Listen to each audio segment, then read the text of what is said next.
Bismillahirrahmanirrahim. Assalamualaikum warahmatullahi wabarakatuh. Innal hamdalillah nahmaduhu wa nasta'inu wa nastaghfir wa na'udzu billahi min syururi anfusina wa min sayyiati a'malina may yahdihillahu fala mudhillalah wa may yudhlil fala hadiyalah. Asyhadu an la ilaha illallah wa asyhadu anna Muhammadar Rasulullah amma ba'du. Bersyukur kita kepada Allah Subhanahu wa taala yang mana Allah masih memberikan kepada kita nikmat iman, nikmat Islam, nikmat kesehatan hingga kita masih bisa merasakan beribu-ribu nikmat yang Allah berikan kepada kita pada saat ini. Salawat serta salam selalu kita curahkan kepada Nabi besar kita Nabi Muhammad Sallallahu Alaihi Wasallam beserta para keluarganya, sahabatnya, tabiin, tabiut tabiin, beserta orang-orang yang selalu senantiasa menjalankan sunnah-sunnahnya hingga akhir zaman kelak. Jamaah kaum muslimin dan muslimah yang dimuliakan oleh Allah Subhanahu wa taala, di sini saya akan menyampaikan pidato singkat saya yang berjudul 7 golongan yang akan mendapatkan naungan oleh Allah SWT ketika di padang mahsyar. Kita ketahui bersama bahwasanya kita ini manusia pasti akan merasakan yang namanya kematian, seperti yang dikatakan oleh firman Allah SWT dalam surat Al-Ankabut ayat 57, kullun nafsin za'iqatul maut. Setiap yang bernyawa pasti akan merasakan kematian. Nah, kemudian setelah kita mati, apa kita sudah selesai? Tidak, kita akan merasakan kehidupan selanjutnya, yaitu ketika di padang mahsyar. Nah, ada riwayat mengatakan bahwasanya ketika di padang mahsyar itu jarak matahari itu dekat. Ada yang mengatakan hanya beberapa mil. Kemudian kita bisa ambil pelajaran ketika kita hidup di dunia pada saat ini, bagaimana matahari yang jaraknya begitu jauh aja dari kita ketika kita di dunia itu sudah kita rasakan yang luar biasa panasnya. Bagaimana ketika kita di padang mahsyar, dimana ketika di padang mahsyar itu kita tidak pedulikan orang-orang lain, kita hanya fokus kepada diri kita. Kita hanya bertanggung jawab atas apa yang pernah kita perbuat ketika di dunia. Nah, kemudian Rasulullah SAW mengabarkan kabar gembira kepada kita melalui hadisnya. Beliau mengabarkan ada 7 golongan yang akan mendapatkan naungan atau pertolongannya ketika di padang mahsyar. Hadisnya yang berbunyi an Nabi Hurairah radhiyallahu anhu anna Nabiy sallallahu alaihi wasallam qala, dari Abu Hurairah radhiyallahu anhu bahwasanya Rasulullah sallallahu alaihi wasallam bersabda, sab'atun yudilluhumullahu fi dhillin yauma la yadilla illa dhillun. Ada 7 golongan yang akan mendapatkan naungan Allah Subhanahu wa taala ketika di mana hari tidak ada naungan selain naungan Allah Subhanahu wa taala. Yang pertama apa? Imamun adil, imam yang adil. Imam ini artinya apa? Pemimpin.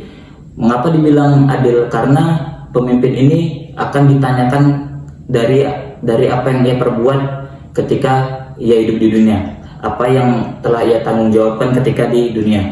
Karena apa? Karena ketika ia benar-benar bertanggung jawab atas apa yang ia pimpin selama ia hidup, ia akan merasakan kebaikan atau maslahat yang baik juga ketika kebaikan itu ia laksanakan ketika ia jadi pemimpin. Dalam artian apa? Adil.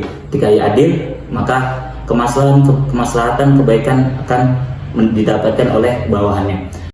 Kemudian yang kedua, syabun nasa'a fi ibadatillah. Seorang pemuda yang hidupnya itu selalu diingatkan untuk selalu taat dan beribadah kepada Allah SWT.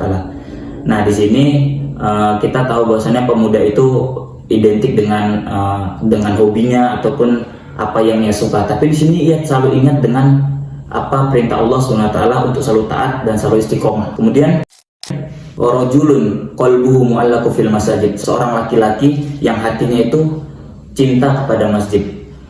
Ketika seseorang yang udah cinta dengan masjid, ketika ia sudah sukses menjadi pemimpin, menjadi pengusaha ataupun yang lain sebagainya, ketika ia sukses, ia akan ingat bagaimana untuk memakmurkan masjid, maka dia memiliki visi misi untuk membangun masjid. Contoh kecilnya ada fenomena yang sekarang terjadi, ada seorang pemuda karena dia mencintai masjid, ia bangun masjid itu seakan-akan masjid itu indah. Ketika ada tamu ataupun para musafir yang bersinggah di situ, ia mempersediakan selayaknya tamu. Ketika ada yang istirahat, diberinya bantal. Kemudian ada yang duduk, diberinya kopi. Kemudian warujulani, dua orang laki-laki tahabba fillah, saling mencintai karena Allah, ijtama alaihi wa tafarraqu alaihi. Mereka bertemu karena Allah, berpisah karena Allah. Dalam artian apa? Seorang laki-laki ataupun perempuan lah, ia saling mencintai karena untuk mendekatkan diri kepada Allah, saling mengingatkan untuk taat ketika temannya udah mulai kendor atas perintah Allah, dia saling mengingatkan. Maka pertemanan seperti inilah yang akan mendapatkan naungan oleh Allah SWT. Kemudian orang yang kelima, rajulun da'at sumra'atun datu mangsibi wa jamal faqala inni akhafullah. Seorang laki-laki yang diajak untuk berzina oleh seorang wanita yang memiliki kedudukan, kemudian dia juga memiliki kecantikan, dan tetapi dia menolak. Kemudian dia berkata, inni akhafullah, semuanya aku takut kepada Allah. Hal ini bisa kita ambil contoh kisahnya Nabi Yusuf alaihissalam. Ketika itu dia diajak berzina, tapi di sini Allah menolong Nabi Yusuf dengan menampakkan wajah ayahnya yang sedang marah. Kemudian dari situ dia langsung takut, langsung ingat kepada Allah. Kemudian dia berkata, inni akhafullah, kemudian dia menghindar. Maka laki-laki seperti ini juga mendapatkan naungan oleh Allah SWT. Kemudian yang selanjutnya, warajulun tasaddaqa bisadaqatin fa'akhfaha hatta la ta'lamun shimaluhu ma tunfiqu yaminuhu. Seorang pemuda yang berinfak sampai-sampai tangan kirinya itu nggak tahu apa yang disedekahkan atau diinfakkan oleh tangan kanannya. Dalam artian apa? Dalam artian ini dia bersedekah dengan cara bersembunyi-sembunyi. Supaya apa? Ia menjaga hatinya agar tidak riya. Karena ditakutkan ketika di keramaian dia bersedekah, ia takutnya menimbulkan rasa riya karena ingin dilihat orang. Maka seorang laki-laki seperti ini juga mendapatkan naungan oleh Allah SWT ketika di padang mahsyar. Kemudian orang yang terakhir, warajulun dzakarallahu khalian fafaddat ainaha. Seorang lelaki yang berzikir kepada Allah sampai-sampai ia meneteskan air mata. Ketika temannya yang lain tidur, akan tetapi dia memilih untuk bangun bersepertiga malam untuk beribadah, kemudian berdoa, kemudian berzikir. Kemudian di situ sampai dia merenungi dosa-dosa yang pernah ia perbuat, kemudian dia sampai-sampai meneteskan air mata atas perbuatannya, dia mengintrospeksi diri. Maka seorang laki seperti ini juga akan mendapatkan naungan oleh Allah SWT. Di sini diriwayatkan oleh Imam Bukhari. Jamaah kaum muslimin dan muslimah yang dimuliakan oleh Allah SWT, dari sini kita bisa ambil pelajaran.